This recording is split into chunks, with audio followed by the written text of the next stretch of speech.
Here is what we got going on today. We got 1,500 pounds of salt blocks. So why do we have 1,500 pounds of salt blocks, you guys? Well, good question. I have about 80 stumps between these two food plots. And it's going to cost me about $4,000 if I want to have those stumps removed by a stump remover. So rather than pay that, I decided to pay about a little over $200 for these 30 salt blocks. And I've decided to put them on top of all my stumps. And I've decided to do that for three reasons. First of all, when I bush hog or do anything later in the summer and the grass has grown up, I can't see these stumps. They're too low, and so I end up hitting them with the tractor or the bush hog. And so putting a white block on top will help with visibility.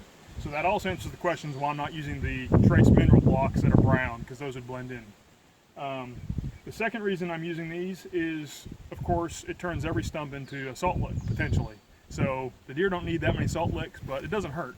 And then lastly, I cut these about 2 years ago, and because some of the stumps are too tall, there are shoots, saplings that keep growing out of them. So I'm constantly having to cut them, spray them to kill it with Roundup or whatever. So salt kills everything around it, as you probably know if you've done anything like this before. And so putting these blocks on it will kill the stump and everything around it. And so hopefully it'll help it deteriorate or break up faster too. So we've got little less than one block per stump, and so we're going to bust them up. There are guys on YouTube. If you look, I looked into how to cut a salt block or how to divide a salt block. There are guys that will literally drill 30 holes into a salt block to break it up in 8 pieces. Guys, don't waste your time doing that. These things cost about $6 a piece.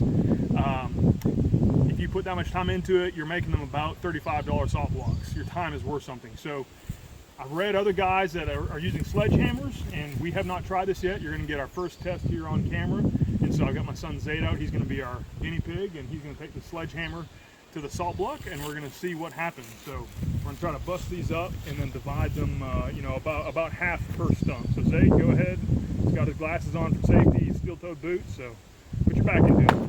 Oh yeah. So see, that works very well. Very, very happy with that. So we'll pick up the big pieces, move them to other stumps, and leave some of it here. And we'll shoot a little video when we're done here and have this place peppered with salt. Well, this could end up being the dumbest thing I've ever done. I might end up killing my entire food plot. There's so many of these. Looks like a cotton field. I knew I had 80 stumps, but I think there's about 50, 55 in this field. But hearing the number and then seeing them all capped, white capped, is different story. So we'll see. The clover's growing good. Planted it 2 weeks ago, and it's sprouting up real nice under this burned off grass. So we'll see. I might do a follow-up video here in the fall or a year from now, and might be buck lick heaven, but it also might be the deadest food plot in Kentucky.